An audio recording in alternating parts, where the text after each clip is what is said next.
technology. So we, as a country, Spain holds a record of 2,000 kilometers of high-speed tracks. But of course, in order to cover all the country, you have to build more high-speed lines. Although quite of the country, as you can see, is totally covered by a high-speed line, we have a problem in the northwest part of the country. That people living in the northwest part of the country, they don't have access now to high-speed electrified line. What they have is a diesel connection towards Valladolid, which is already linked to the high-speed network with a high-speed train. So you want to reach to the northwest, what you have to do is you have to go to Valladolid in a high-speed train, then you have to step down from that train and take a conventional train to the northwest. Now it will take nearly 6 hours, 6-7 hours. So train is not so popular for the northwest part of the country. So the objective, reduce travel times between west and rest of the high-speed network. Solution, that asked Renfe, the Spanish railway operator. I want a train capable of running on high-speed electrified lines, conventional electrified lines, and conventional diesel lines. Talgo solution, okay, dual voltage, dual mode, and this train should not be removed when line is totally electrified. As my colleague from SAR asked, the return on investment is so important in a passenger train. So if you are considering to put a new train only for 10 years and then take out that train, so your return on investment will be very low. So that's it. This is the hybrid and dual train. So what we have is an electric train. We have added 2 technical coaches. And now, actually, at the end of the year, we run on the diesel mode at 180 kilometers per hour. In the electrified conventional line, you have to consider that Spain has a wider gauge in the electrified section with a different voltage than the high speed. So in the electrified conventional line, old line electrified, we go up to 200 kilometers per hour thanks to our tilting capacities. And the electrified high-speed line, we goes up to 250 kilometers per hour.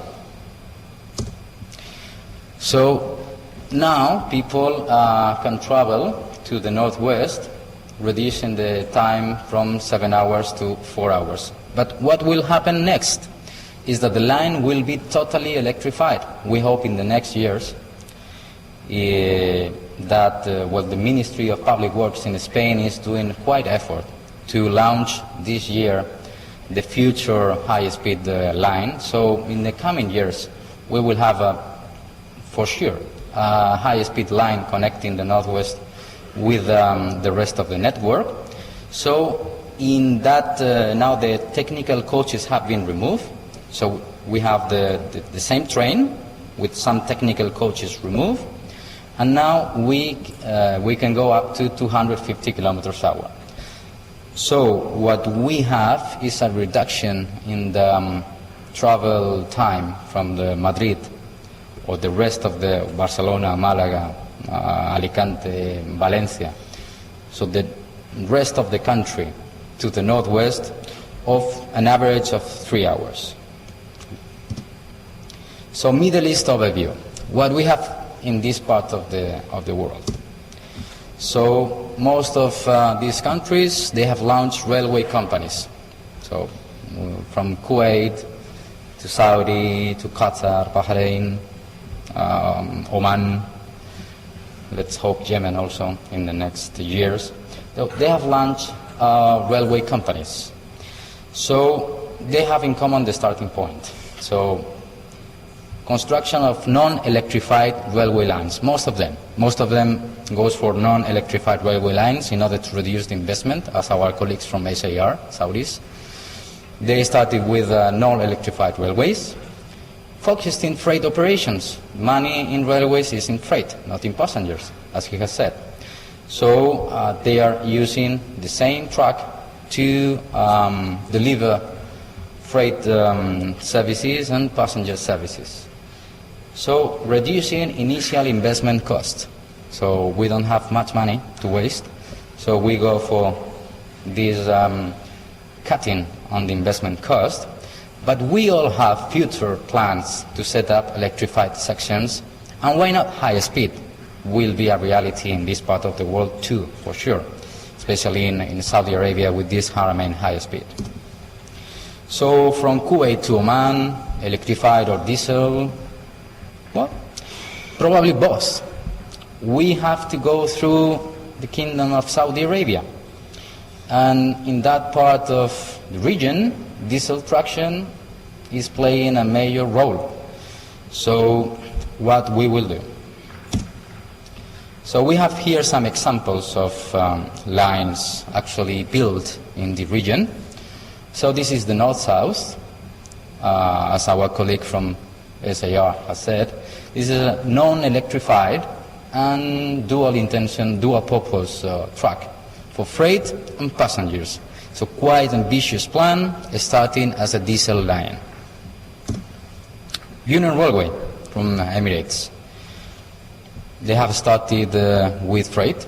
I mean, in order to carry or to transport the sulfur dioxide and all, from the industrial areas of the country to the ports.